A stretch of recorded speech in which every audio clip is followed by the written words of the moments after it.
Please subscribe the channel and press bell icon for notification.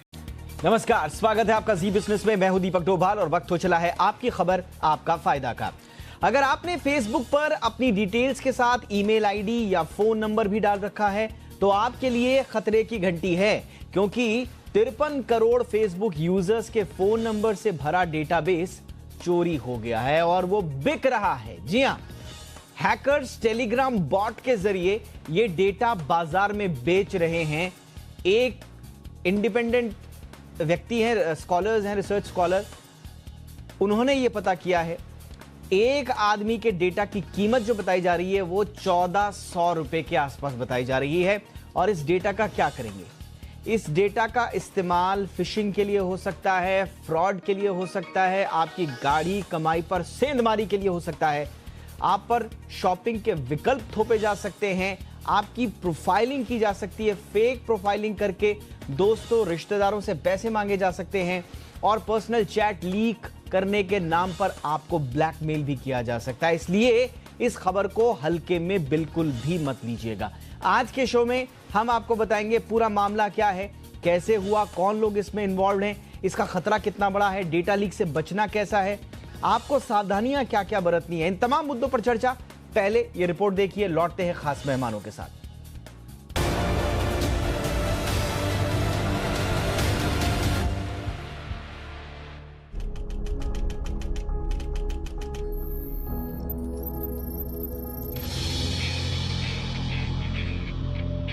नए दोस्त बनाने हो या पुराने दोस्तों से चैटिंग, किसी इवेंट का प्रमोशन करना हो, कोई सामान खरीदना हो या किसी प्रोडक्ट का रिव्यू लेना या फिर किसी को ढूंढना, फेसबुक ही वो ठिकाना है जहां आकर हर किसी की तलाश खत्म होती है।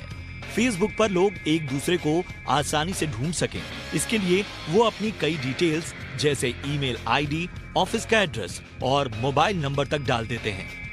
अगर आपने भी अपना फोन नंबर फेसबुक पर डाला है तो आपके लिए बुरी खबर है, क्योंकि हैकर्स ने फेसबुक के डेटाबेस से करीब 53 करोड़ लोगों का डेटा उड़ा लिया है। इन 53 करोड़ लोगों में एक चीज कॉमन है कि सभी ने अपने फोन नंबर फेसबुक पर शेयर किए थे। हैकर्स ने करीब 100 देशों के फेसबुक यूजर्स की डेटा में सेंध लगाई है। इनमें से 61 लाख से ज्यादा भारतीय यूजर्स भी शामिल हैं। ये सारा डेटा टेलीग्राम बॉट के जरिए बेचा जा रहा है। एक व्यक्ति के डेटा की कीमत $20 रखी गई है, यानी करीब 1460 रुपए। सिक्योरिटी रिसर्चर एलन गाल ने ट्विटर पर इस बड़ी चोरी का खुलासा किया है।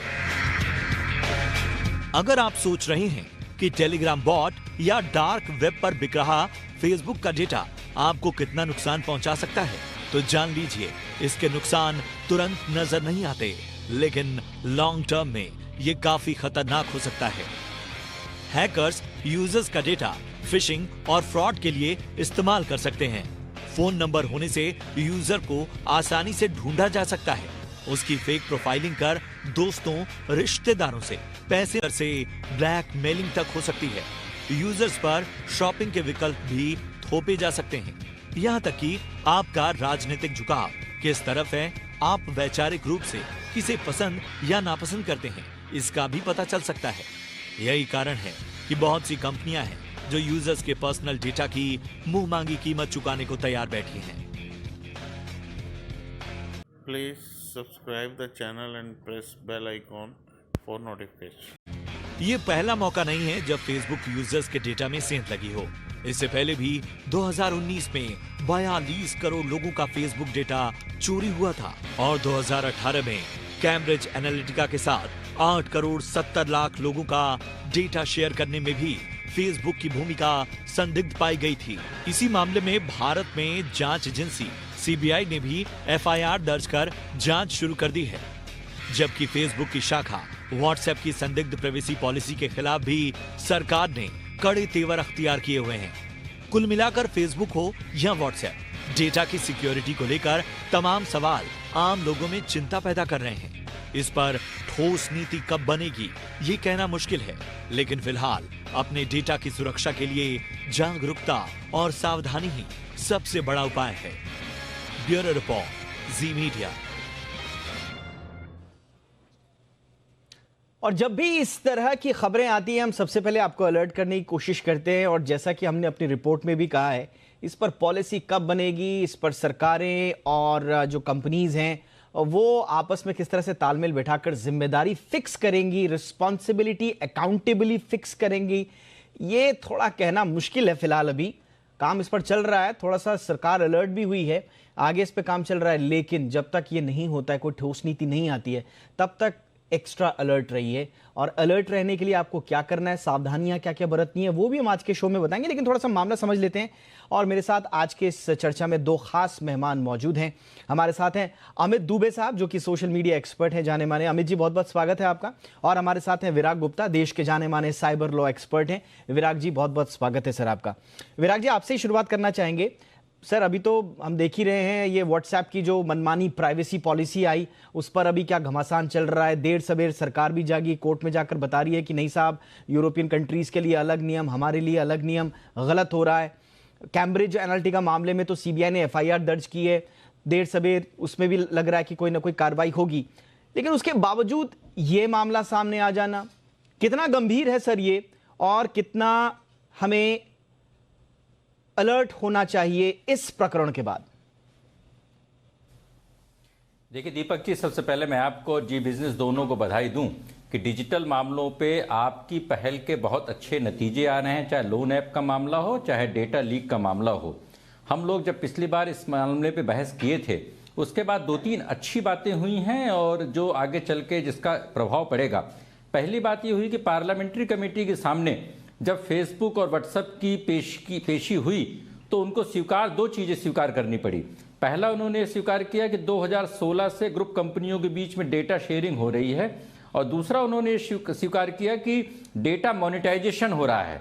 ये दो बातें बड़ी महत्वपूर्ण हैं, और इसके बेसिस पे यह साफ है कि ये एक कारोबार है जिस कारोबार से उनको फायदा है, और आप एक बिजनेस चैनल हैं तो data leak. Please subscribe the channel and press bell icon for notification. एक प्राइवेसी के मामले के अलावा एक उसका बहुत बड़ा व्यापारिक पहलू है, और इस बजट में जो 1 फरवरी को पेश होने वाला है, हाँ। उस पर अगर इस तरीके के डेटा ट्रांजैक्शन पर अगर टैक्स लगाया जाए तो यह समस्या काफी कम हो जाएगी। ये एक विराग जी पहलू है। एक मिनट, विराग जी एक मिनट, मैं चाहता हूं, आपने दो बड़ी बातें बोली हैं। फेसबुक ने स्वीकार किया है कि डेटा शेयरिंग अभी से नहीं 2016 से हो रही है, जो सिस्टर कंपनीज हैं उन लोगों के बीच में। और नंबर 2, डेटा मोनेटाइजेशन हो रहा है, डेटा बिक रहा है, यानी कि इसको थोड़ा सा एक्सप्लेन कीजिए सर। नहीं, देखिए, जो हम लोग ये सोचते हैं कि भाई हमने कुछ गलत नहीं किया तो हमारा डेटा कोई ले जाए, हमें क्या फर्क पड़ता है। लेकिन एक कहावत है कि बूंद बूंद से सिंधु बना है। तो हम सारे लोगों का डेटा मिलके पूरे मार्केट को इम्पैक्ट करता है, पूरी इकोनॉमी को इम्पैक्ट करता है, राष्ट्रीय सुरक्षा को इम्पैक्ट करता है। तो फेसबुक आज की तारीख में विश्व के अनेक देशों से ज्यादा पावरफुल है, क्योंकि तीनों कंपनियां मिलके लगभग 200 करोड़ लोगों के डेटा को वो अधिकृत करती हैं, और वो न सिर्फ अपने लिए इस्तेमाल करती हैं बल्कि उसको वो जो अपने डेवलपर्स हैं, जो दूसरे लोग हैं, उनका इस्तेमाल करते हैं। और जो हमको अलग अलग मर्ज दिख रहे हैं भारत में, जितने भी आपको मर्ज दिख रहे हैं, वो इन कंपनियों की डेटा चोरी का परिणाम है। जैसे किसी आदमी को ठंड लग जाए तो उसको निमोनिया हो जाएगा, उसको सर्दी हो जाएगी, उसको खांसी हो जाएगी, पर मुख्य कारण सर्दी से बचाव नहीं होना है।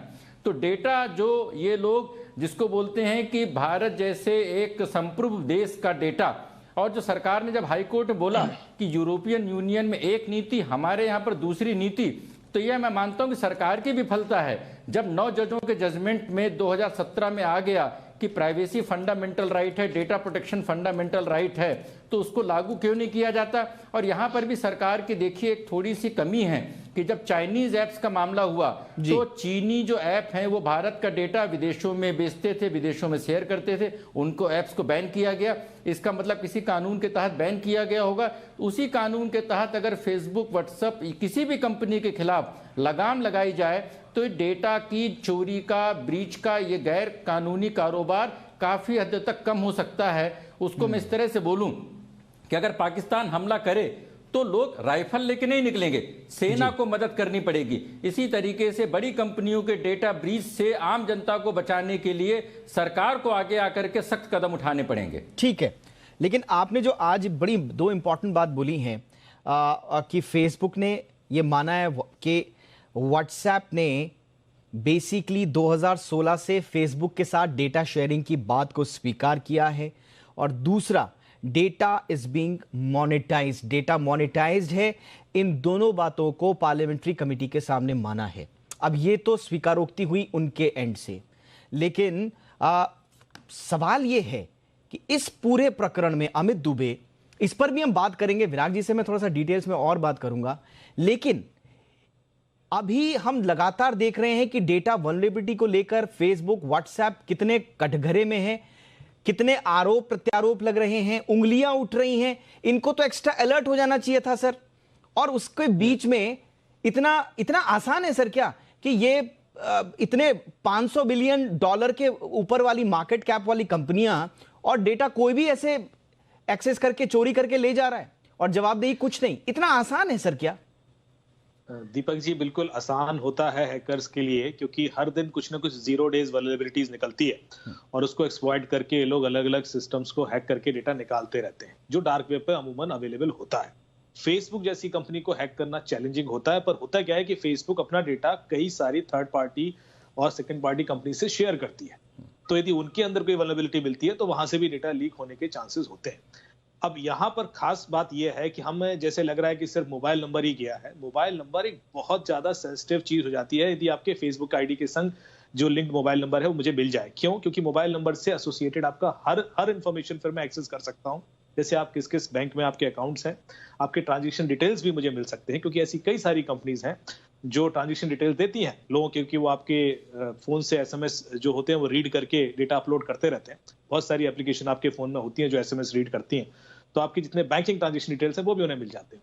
तो मैं फेसबुक से आपकी साइकोलॉजी समझूंगा, आपके बैंक अकाउंट डिटेल है मेरे पास, उसके बाद आपकी इंश्योरेंस डिटेल्स भी मुझे मिल जाएंगे। और Please subscribe the channel and press bell icon for notification. उसके बाद क्रिमिनल्स का काम शुरू होता है, जो आप आमतौर पर देखते हो कि किसी भी एजेड आदमी को या ऐसे बंदे को जो थोड़ा नॉन टेक्निकल है या इवन टेक्निकल है, पढ़े लिखे लोग हैं, उनको भी टारगेट करके आसानी से बेवकूफ बनाया जा सकता है। उनको एक कॉल आता है कि मैं इंश्योरेंस कंपनी से बोल रहा हूँ, या मैं बैंक से बोल रही हूँ, या मैं आपके किसी ऐसे सर्विस प्रोवाइडर से बोल रही हूँ जो आपने ले रखी है और जो बैंक के आपके मोबाइल नंबर से लिंक्ड है।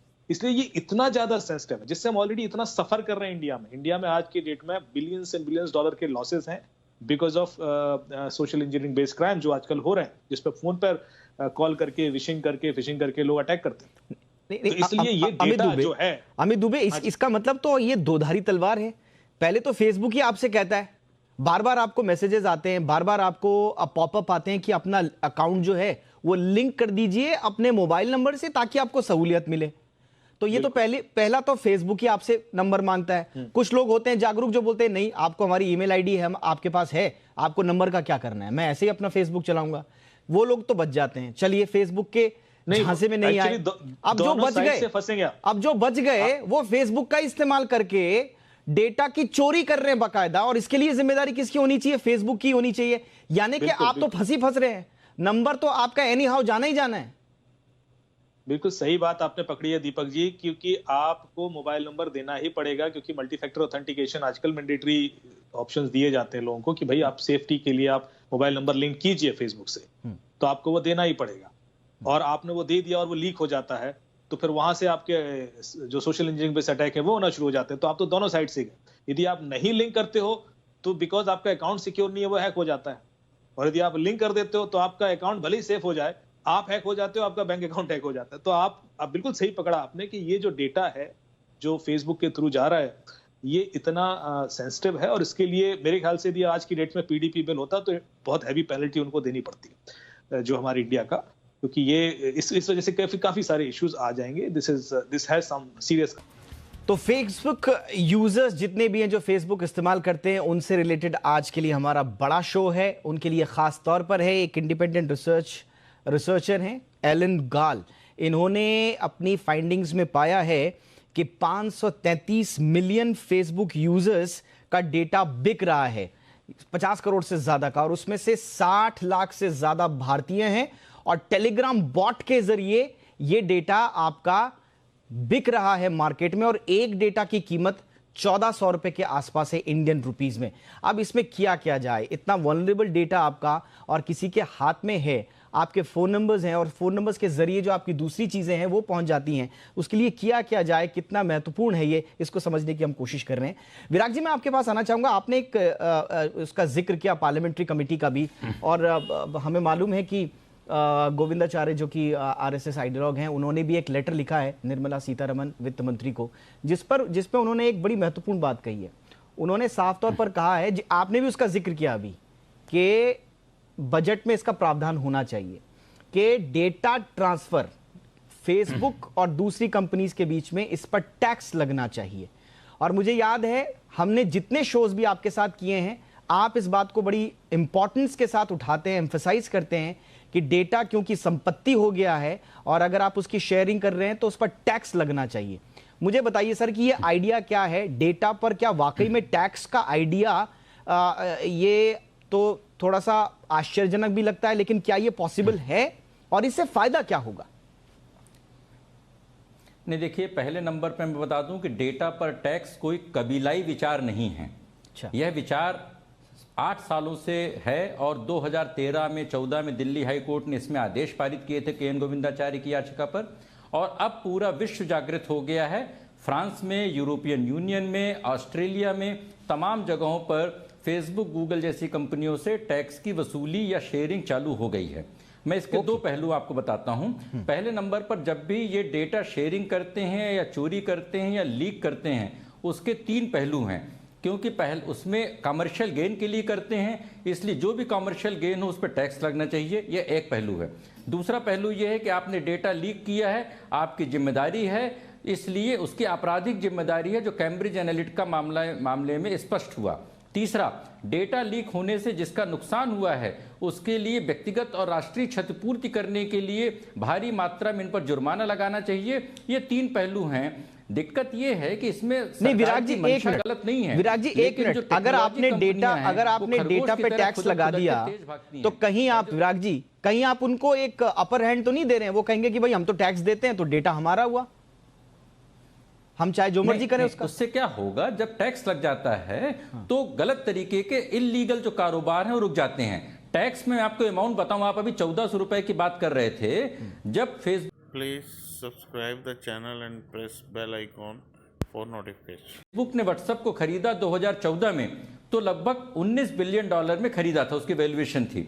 और अब उनके जो यूजर्स हैं 5 गुना बढ़ गए हैं, लगभग 200 करोड़ हैं। तो हम मान के चलते हैं कि वैल्यूएशन उनकी $90 बिलियन है। और भारत में 40 करोड़ यूजर्स हैं, तो भारत में $18 बिलियन यानी 1,40,000 करोड़ रुपए की वैल्यू सिर्फ व्हाट्सएप से फेसबुक को मिल रही है।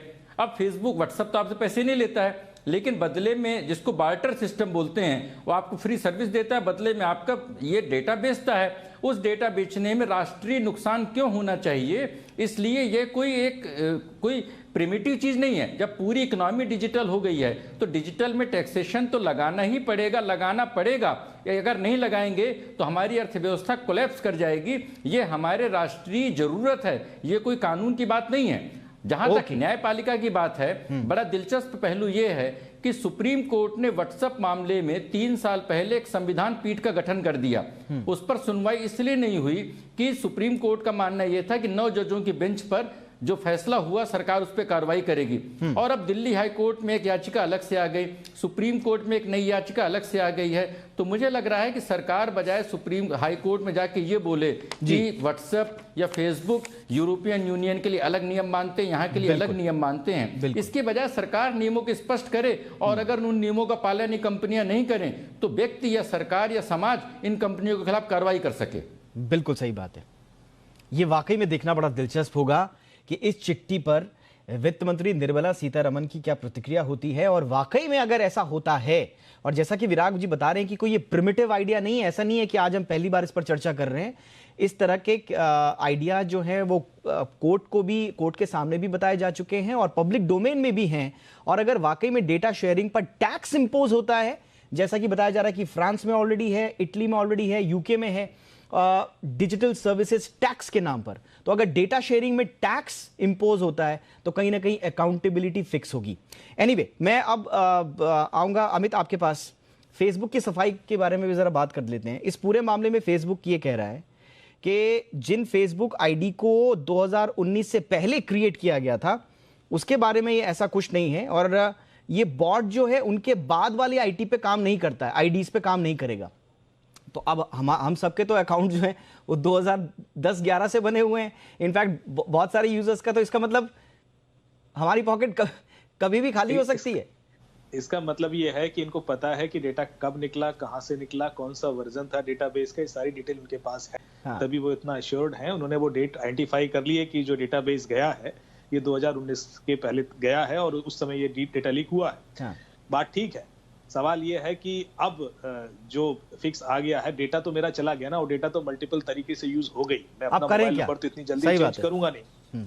और जैसा कि अभी विराग जी ने बड़ी अच्छी बात कही कि डेटा का स्वरूप बदलते ही उसकी वैल्यू बढ़ती चली जाती है। डेटा जैसे अभी आप 1,80,000 करोड़ का वैल्यूशन है, पर उसी डेटा को थोड़ा सा मैं प्रोफाइलिंग करके 2-4 और इन्फॉर्मेशन ऐड कर दूंगा तो उसकी वैल्यू और बढ़ जाती है। फिर वो आगे किसी कंपनी के पास जाता है, वो और बढ़ जाती है। तो ये टैक्सेशन वाला जो रीजन है इस वजह से है क्योंकि उसी डेटा की वैल्यू भी परिवर्तित होगी कि कंपनी उसको कैसे यूज कर रही है, और उस कंपनी के पास ऑलरेडी और कौन सा अच्छा अमित जी क्विकली जरा बता दीजिए आप करें क्या, यूजर्स करें क्या? कोई कहता है कि आप अपना फोन नंबर मत दीजिए, कोई कहता है कि आप 2 आईडीज रखिए, एक फेसबुक वाली ईमेल आईडी अलग रखिए और जो आप ट्रांजैक्शंस वगैरह करते हैं उसके लिए अलग आईडीज रख दिए। आपकी टिप्स क्या होंगी सर? हम ग्राफिक्स के जरिए दर्शकों को बता भी रहे हैं आप क्या क्या कर सकते हैं, लेकिन इस पर अमित संक्षेप में थोड़ा सा आप लाइट डाल दें। देखिए पहली चीज ये है कि यदि हम मान लें कि हमारा नंबर किसी के पास है तो एक जो नेचुरल हमारी इंस्टिंक्ट होनी चाहिए कि यदि कोई भी ऐसा कॉल आता है जो हमसे उस नंबर के भरोसे कोई इंफॉर्मेशन निकलवाने की कोशिश करता है तो कृपया उस पर विश्वास ना करें, क्योंकि ये तो मान के चलना पड़ेगा कि करीब करोड़ों 1.5 करोड़ इंडियन लोगों के नंबर सब उनके पास हैं, उनके पास कॉल आएंगे। तो जब यदि आप वो कॉन्शियसनेस ले आते हैं तो आप बचे रहेंगे। जो दूसरी चीज है कि जो आप सिक्योरिटी कर सकते हैं, बेसिकली क्या क्या हो सकता है आपके साथ। आपको फाइनेंशियल कॉल्स आ सकते हैं, आपको इंश्योरेंस से कॉल आ सकते हैं, आपको सर्विस प्रोवाइडर से कॉल आ सकते हैं। और हो क्या सकता है, क्योंकि नंबर स्पूफ हो जाता है। यदि मुझे आपका मोबाइल नंबर पता है दीपक जी, तो मैं आपके नंबर से विराग जी को कॉल लगा सकता हूँ, SMS भेज सकता हूँ। इसको बोलते हैं मोबाइल नंबर स्पूफिंग। ओके। अब विराग जी आपको कॉल लगाएंगे तो वो आप ही को मिलेगा, तो वो मेरे पास नहीं आ सकता, लेकिन मैं उनको लगा सकता हूँ, उनको मोबाइल में नंबर आपका दिखाई देगा। कई बार लोगों को ऐसा दिखता है कि उन्हीं के नंबर, और ये हुआ भी है, ये बिल्कुल हुआ भी है। मेरे पास जरा वक्त की कमी है, लेकिन ये आपने इंपॉर्टेंट बोला, मोबाइल नंबर स्पूफिंग कई बार होता है। मैंने विराग जी को, मेरे नंबर से विराग जी को कॉल लग गया, विराग जी को लगता है कि दीपक को कोई पैसे की जरूरत है, इसलिए शायद पैसे मांग रहे हैं, लेकिन वो मामला कहीं और होता है। विराग जी मेरे पास वक्त की बड़ी कमी है, अगर आप 10 सेकंड में बोल सके तो। मेरे पास वक्त की कमी है सर। विराग जी, आपके चैनल के माध्यम से मैं वित्त मंत्री से निवेदन करूंगा कि इस विषय पर विचार करके उचित निर्णय लें, देश हित में जरूरी है। बिल्कुल, और आपने भी कहा है और गोविंदाचार्य जी की चिट्ठी भी है, तो मुझे लगता है कि निर्मला सीतारमण के पास एक ऑप्शन जरूर है इस मामले में ठोस कार्रवाई करने का। बाकी कोर्ट में सरकार ने अपना जो पक्ष रखा व्हाट्सएप मामले में, उसको देखकर लग रहा है कि सरकार भी सीरियस है। बहरहाल डेटा प्रोटेक्शन बिल भी है, उस पर भी सरकार को कुछ ना कुछ करना चाहिए। बहरहाल उम्मीदें बहुत है सरकार से, लेकिन देखते हैं कि कहां तक ये मामला जाता है। हमारी जो कोशिश थी वो थी आम ग्राहकों को जागरूक करना मुद्दे के बारे में, और सावधानी रखें, सतर्क रहें, यही हमारे दोनों गेस्ट भी कह रहे हैं। आप दोनों का बहुत बहुत शुक्रिया, अमित जी, विराग जी, दोनों का हमारे साथ जुड़ने के लिए। आज के शो में इतना ही। Please subscribe the channel and press bell icon for notification.